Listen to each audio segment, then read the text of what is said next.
President Obama on Wednesday met with executives from the nation's 19 biggest financial firms. Now, why did he do that? Because they're the ones who control both parties. So President Obama invited them in and said, hey, can you just pull on that leash a little bit for the Republicans and get them to heel?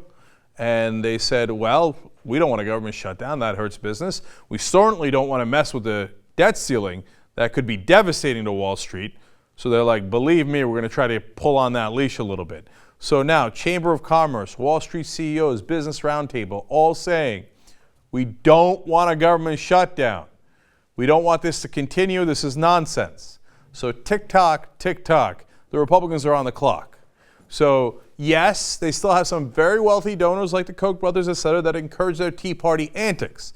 And yes, the Republican Party is now in an interesting split between the corporate branch and the Tea Party branch, which is funded by billionaire donors, but that are not corporations. So now the Democratic Party, meanwhile, who used to have some that were in the corporate branch, along with the Republicans, and some who were progressives, well, the progressive branch is almost non-existent now. There's a few brave souls left in there, the Bernie Sanders, the Keith Ellisons of the world, but President Obama is squarely with what used to be the old Republican mainstream and the corporate side. So he pulls in his corporate buddies and says, hey guys, we had a deal, man. Remember, I gave you everything you wanted.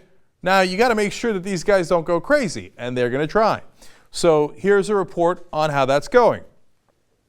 The Chamber of Commerce has sent a letter to Congress signed by about 250 business groups urging no shutdown and warning against a debt ceiling crisis that they say could lead to an economically disastrous default.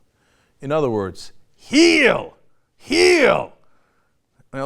They're basically telling the Republican Party, hey, listen, man, I hope you got enough Adolfs and Cokes, because if we turn off the spigot, you're going to be in a lot of trouble. Here's another part. The letter circulated by the Chamber of Commerce urges lawmakers to raise the debt ceiling in a timely manner and remove any threat to the full faith and credit of the United States government. Here's the part I love. You better do so in a timely manner.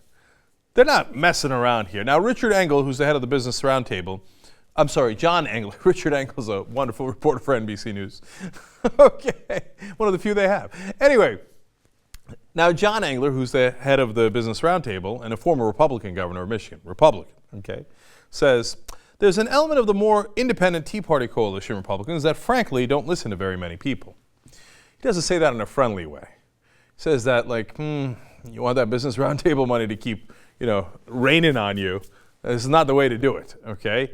Now, Scott Reed, who's a Republican political consultant, but is also with the Chamber of Commerce, makes it clearer. He says, clearly we're getting to a point where we need a Congress that's going to be productive, proactive, and create a stable environment for economic growth and job creation.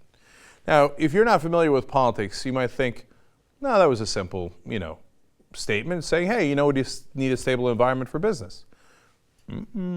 If you're familiar with politics, that was a clear and massive threat to the Republicans.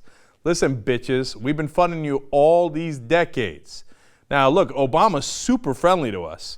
So if you want us to keep that money flowing, you want us to show you the money, you better make sure you cut this crap out with the government shutdown and even more importantly about the debt ceiling stuff, okay? We're not playing.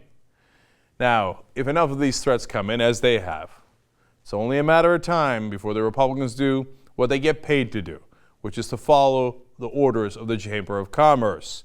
They will heal.